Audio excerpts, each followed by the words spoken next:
So look at the insect activity here on the mint. I think I just scared them all off. So the mint has gone to flower and it is just absolutely covered in insects.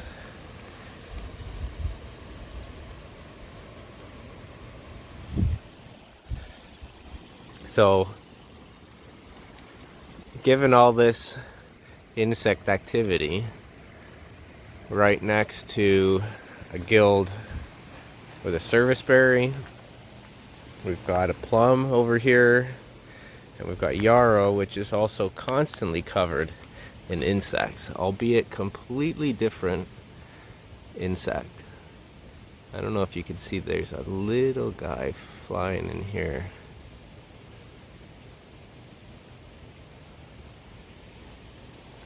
These pollinator attractors, these predator attractors, are very, very valuable because you have stuff like this, the yarrow, growing right up in and amongst the plum with predators all over it, insects all over it. And these plum trees are usually covered with plum curculio. So hopefully we can break our pest cycles before they start by having predators right in and amongst the leaves that the pests lay their eggs. I'm really glad to see the insect life here, given what happened 2 weeks ago where I found insects dead all over the place. So hopefully we can rebound from that. You know, Wildflower Hill is just kicking right now. Last fall I spread black-eyed Susan, Rudbeckia seeds all over the place, and you can see that those really came up everywhere. So that's good, and that will probably naturalize here on this hill, and I'll never have to seed them again.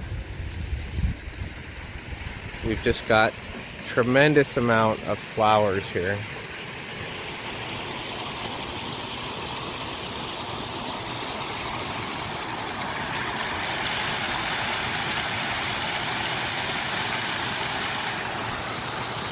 This lavender is covered in insects as well.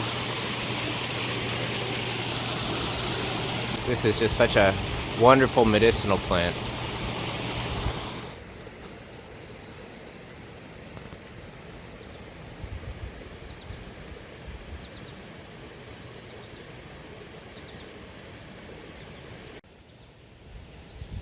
You know, and it's funny, for all the insect activity that's out here, I have almost no insects landing on me, bothering me.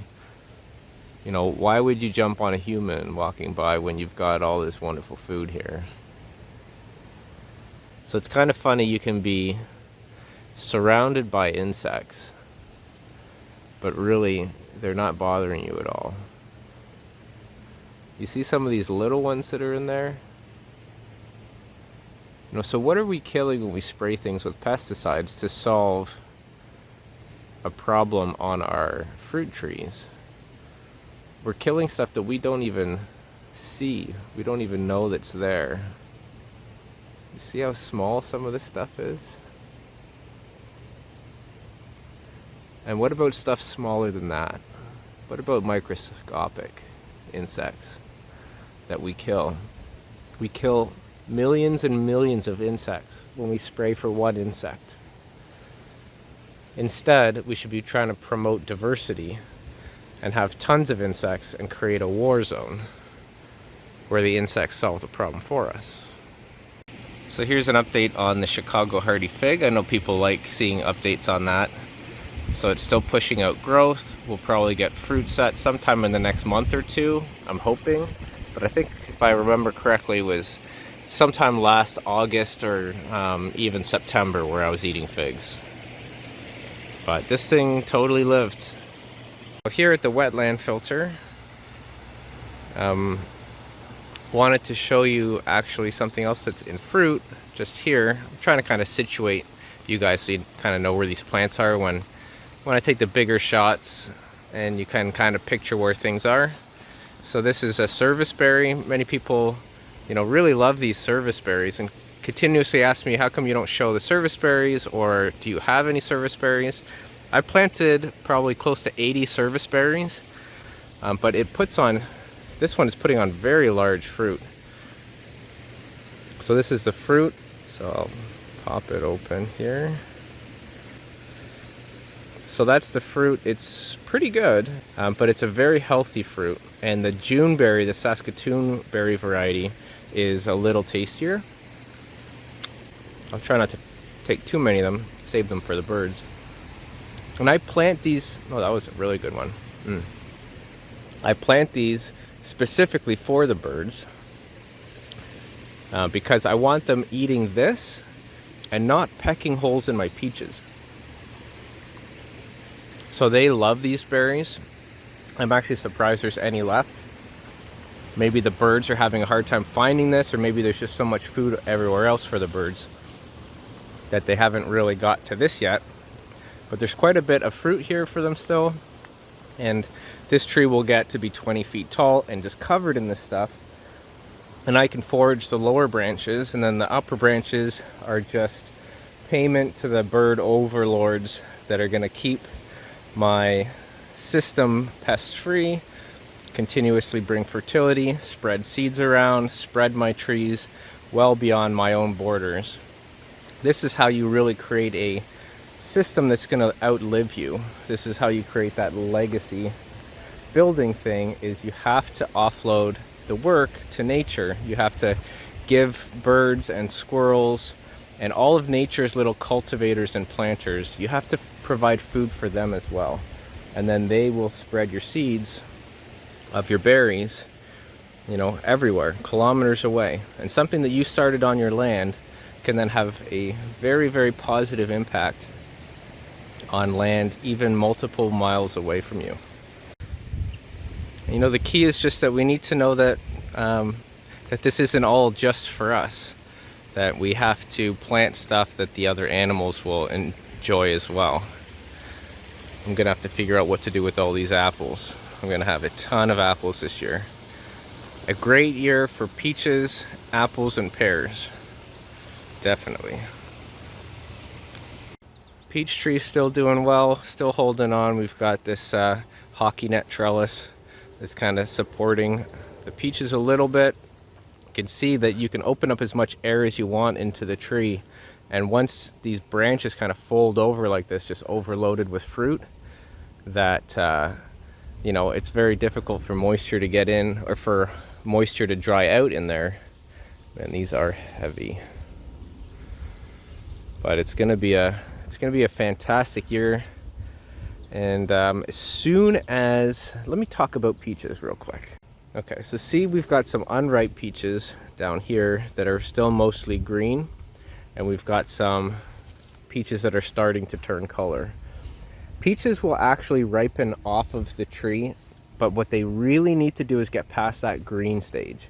So if you have a peach tree and it's overloaded like this, then what you really want to do is watch for when peaches like this are completely turned color, and then you can pick them. That'll help you kind of thin the tree. It'll really push size and taste into the remaining fruit. It'll get that weight off of the tree, and the peaches will continue to ripen off the tree. However, if I pick some of these, unripe peaches, they'll always stay unripe like this. So I need to wait for that color change. So I'm checking this thing, multiple times a day, just to make sure that I'm not at that point where I can start thinning it yet. I could thin it if I want, to make pickled peaches, but I really want to wait until they've changed color, and then I can start actually canning and preserving an actual peach tasting fruit. So that's what we're waiting for here. If you have a peach tree, wait for that color change. As soon as that color change happens, then you can start pulling that fruit off the tree. So here's the expansion area. I wanted to talk about a fun little experiment that I did that I'd never told anybody about because it just didn't really fit in any video. It got cut out of the one video where I talked about expanding this. But what I did with these two peach trees, there's one here and there's one there. I planted a squash at the bottom as well as peas at the bottom of each of these. And when I planted them, I amended this one here with my biochar compost. This one here just got normal compost. And that was just in a general broad area around it. I didn't put compost in the whole of the tree, but I just, you know, when we put the manure and everything on underneath the wood chips during the sheet mulch, so we cut the grass short, we put manure down first, and then we put a little bit of sprinkling of compost. And on this one, I did a little sprinkling of that biochar compost, and then we do the wood chips on top. And that was just to kind of amend the general area of the soil and get the soil microbiology kicking. It wasn't so much of an amendment for the trees, but an amendment for the soil microbiology. And look at the difference. These two trees were planted at the same time, and they're planted actually the exact same size. And the difference in the growth is incredible. Now, one thing this peach does have going against it is I did leave some fruit on the tree. So we've got some fruit sapping, you know, a little bit of the energy out of the tree. That's definitely playing a part into it. So that's a lesson that you can take from this as well, that if you leave peach or leave fruit on a small tree, you might get this as the result at the end of the year compared to this as the result at the end of the year. So this one here had that. This one actually does have some fruit on it as well, but maybe not as much. Maybe just the one. But the growth on this is just incredible, absolutely fantastic. And look at what the squash is doing underneath of it. It's really helping spread and shade the soil all around this expansion area. So that's kind of a fun little experiment and little observations that we can make and learn from. Look at these phlox. What a nice little color addition into the food forest. And we've got, you know, insect life all over the place, including on this. It's really the spiders that I've seen a lot coming out lately. We've got lots of rain. This has been a very, very cool and wet summer. It's just been, you know, it was hot and dry, and then now it's cool and wet. And it's just extremes for a month at a time. And plants really have to deal with some really extreme weather. But these phloxes are really, really nice looking. And they really add a nice color into my food forest. They're not edible. This is one of the only things that aren't edible or medicinal in my food forest. They're here just for show. And they're there because my grandmother loved phloxes. So it's a little way that I can connect with my grandmother. The elderberry is doing fantastic. So we probably won't get too many of these elderberries. These go really quick.